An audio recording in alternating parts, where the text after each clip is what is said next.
इन्होंने आज भारतीय जनता पार्टी में विश्वास व्यक्त किया है और भारतीय जनता पार्टी को अपना समर्थन देने का वायदा किया है, समर्थन दिया है। और मैं समझता हूं कि इतने सारे पार्षद एकदम आना, 17 पार्षद तो अभी आए हैं, 2 से 3 या 4 पार्षद अभी और लाइन में हैं जो 1-2 दिन में वो भी ज्वाइन करेंगे। निश्चित रूप से पहले हमारे 30 सरपंच आए, उसके बाद हमें बहुत बड़ी ताकत नरेश यादव जी ने दी। आज 17 पार्षद, 27 में से कुल 17 पार्षद एकदम इकट्ठे आके इन्होंने भारतीय जनता पार्टी के उम्मीदवार को जो समर्थन दिया है। मैं सबसे पहले तो इन सभी 17 पार्षदों का बहुत बहुत धन्यवाद करता हूं और भारतीय जनता पार्टी परिवार में इनका स्वागत करता हूं और उनका विश्वास दिलाता हूं कि इनका मान सम्मान एक परिवार के जो सदस्य होता है उसी परिवार के सदस्य की तरह हम इनको देंगे। और निश्चित तौर पे इनके शामिल होने से यहां भारतीय जनता पार्टी को बहुत बड़ा बल मिला है और ये सारे के सारे अपनी मेहनत करेंगे। और ये केवल शहर के पार्षद तो हैं ही, इनकी गांव में भी बहुत बड़ी पहचान है, गांव में भी इनका नाम है, गांव में भी ये कार्य करेंगे। और निश्चित रूप से इनके शामिल होने से भारतीय जनता पार्टी की बहुत बड़ी जीत मैं समझता हूं कि आज लिखी गई और इतनी जीत होगी जो आज से पहले कभी भी नहीं होगी, ये मेरा दावा है। पूर्व पार्षद को भी बुलाएंगे। इसी तरह से आप देखिए आगे आगे कारवां बढ़ता जाएगा और जीत सुनिश्चित हो गई। और अब तो ये दिखाना है कि जीत होती कितनी है। 1000, 2000, 10,000 देने पड़ते हैं तो ये बात उनको भी सोचनी चाहिए कि जो यहाँ पे चेयरमैन हैं वो उनकी सपोर्ट से बने थे, उन्होंने वोट मांगे थे, तो उनको भी एक्शन लेना चाहिए था। वो भी जननायक जनता पार्टी जो उप मुख्यमंत्री थे उनकी पार्टी से चुनाव लड़े थे। अगर मैं सत्ता में था तो वो भी सत्ता में थे, उनने क्या एक्शन लिया? चलो अगर वो मेरे ऊपर आरोप लगाते हैं तो अपने आप अपना गिरेबान भी झांक कर देखें कि उन्होंने क्या एक्शन लिया। अकाउंटेबिलिटी चेयरमैन की बनती है और जो बराबर के हमारे सत्ता में भागीदारी थे, जो आज कांग्रेस की टिकट पे चुनाव लड़ रहे हैं, आज वो आरोप लगा रहे हैं, कम से कम वो अपने गिरेबान में झांके कि उन्होंने 4.5 साल में क्या किया।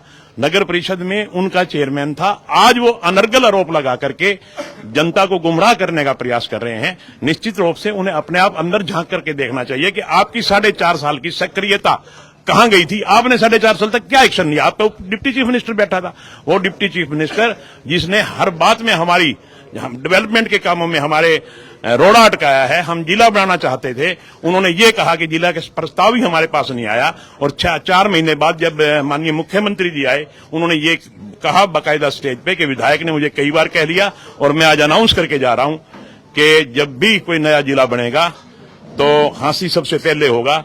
जबकि 4-6 महीने पहले दुष्यंत चौटाला जी ये कहते हैं कि हमारे पास कोई प्रस्ताव ही नहीं है और माननीय मुख्यमंत्री जी कहते हैं कि मेरे पास विधायक ने कई बार कह लिया और हम बनाएंगे इसको। तो देख लीजिए कि कौन इस शहर की रुकावट कर रहा था, कौन इस शहर की तरक्की में बाधा हो रहा था और ये बराबर में बैठ के हंस रहे थे जब वो बयान दे रहे थे। तो मैं समझता हूं कि इन्होंने क्यों नहीं उस टाइम कहा कि हमारा जिला बनाया जाए। मैं डॉक्यूमेंट्री प्रूफ है और एक बार नहीं 3-3 बार मैंने विधानसभा में आवाज उठाई है। उस समय के मुख्यमंत्री माननीय मनोहर लाल जी जब भी हांसी में आए, हर मंच पे मैंने आवाज उठाई। एक दिन जब रेस्ट हाउस में प्रेस कॉन्फ्रेंस हो रही थी तो एक आपके भाई ने ही किसी ने पूछ लिया कि हांसी जिला बनने जा रहा है क्या? तो दुष्यंत चौटाला का सटीक जवाब था कि ऐसा कोई प्रस्ताव ना मेरे पास आया और ना कोई है।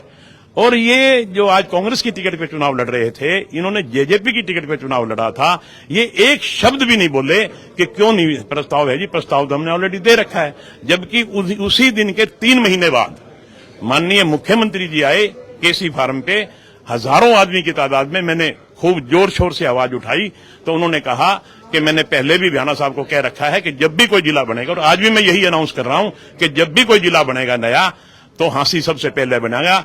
इसका मतलब ये है कि हांसी को जिला बनाने में सबसे बड़ी जो बाधा थी वो दुष्यंत चौटाला थे और दुष्यंत चौटाला इसके नेता थे। ये कभी भी एक बार ना इन्होंने कोई आवाज उठाई, ना कभी ये जाके मिले।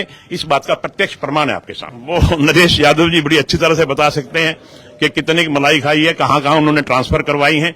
मगर मेरे को वे एक बात बता दे कि उन्होंने हांसी हल्के के लिए कहां कोई स्टेज पे आवाज उठाई हो, वो सरकार में साझेदार थे, चुनाव लड़े थे जेजेपी की टिकट से और जेजेपी उप डिप्टी चीफ मिनिस्टर के पद पे थी। उन्होंने कब हांसी के विकास के लिए, हांसी की किसी बात के लिए कभी उन्होंने कोई आवाज उठाई? 4.5 साल में एक बार भी किसी मंच पे या कहीं उप मुख्यमंत्री के आगे कहीं बोल रहे हो, कोई एक आध प्रस्ताव उनके पास हो, एक आध उनके पास सबूत हो, पेश करेंगे जी मैंने यहां आवाज उठाई। ऐसे 4.5 साल तक मलाई खाने के बाद आज वो मिथ्या आरोप लगाएं, तो मैं समझता हूं कि ये जनता सब जानती है। मैंने एक बात बता दी कि मैं इस बारे में ज्यादा नहीं कहना चाहता। ये हांसी की जनता है, बड़ी जागरूक जनता है। मैं तो केवल और केवल एक सवाल पूछना चाहता हूं कि आपने 4.5 साल तक किया क्या? 4.5 साल में आपने कभी कोई 50 आदमियों की एक जनसभा की हो? कभी आपने डिप्टी चीफ मिनिस्टर बुला के आपने कभी कोई अपनी मांग रखी हो, अपने शहर की मांग रखी हो, अपने इलाके की मांग रखी हो? आप सत्ता में थे, आप डिप्टी चीफ मिनिस्टर के टिकट पे चुनाव लड़े थे। आप भी इकट्ठे करते शहर को और शहर के सामने आप अपनी आवाज उठाते तो पता लगता कि इसकी सक्रियता कितनी है। तो मैं समझता हूं कि उसकी सक्रियता पिछले 5 साल में हांसी की जनता ने देख ली। निश्चित तौर पे मैं समझता हूं कि हांसी की जनता इतनी भोली नहीं है, वो सारी बातों को जानती है कि कौन किसके लिए सक्रिय हो सकता है, कौन। मैं अगर उससे एक बात पूछ लीजिए, 1000 करोड़ का मैं सवेरे हिसाब दे देता हूं, मैं हिसाब दे दूंगा तो वो मैदान छोड़ जाएं, अगर मैं नहीं दूंगा तो मैं मैदान छोड़ दूंगा। ऐसे मिथ्या आरोप लगाने से मैं तो एक बात पूछता हूं, मैंने 1000 करोड़ रुपया लगाया और 1000 करोड़ रुपया क्या लगाया? यहां तो 2-2.5 करोड़ रुपया लगाया। 850 करोड़ रुपए की तो एक हांसी भिवानी सड़क है, 850 करोड़ रुपए की। कितने रुपए उसको भूल जाते हैं। आप देखिए, हमारी पार्टी की सरकार ने रोहतक हांसी रेलवे चैलेंज दे दिया राहुल मक्कड़ को। चैलेंज बिल्कुल चैलेंज है। मैं हिसाब दूंगा एक पैसे का। अगर 1000 करोड़ की बजाय 2000 करोड़ का हिसाब दे दूं तो मान लेना, नहीं तो उसको कह देना अपना घर बैठ जाए। मैं तो केवल आपके माध्यम से एक बात पूछना चाहता हूं कि आपने 4.5 साल में क्या किया? एक आवाज, एक मीटिंग, एक जनसभा आपने बुला करके अपनी हांसी के भलाई के लिए, हांसी की तरक्की के लिए, हांसी के विकास के लिए आपने कोई बुलाई हो, आपके डिप्टी चीफ मिनिस्टर के आगे कोई डिमांड रखी हो, एक सबूत लेके आ जाए।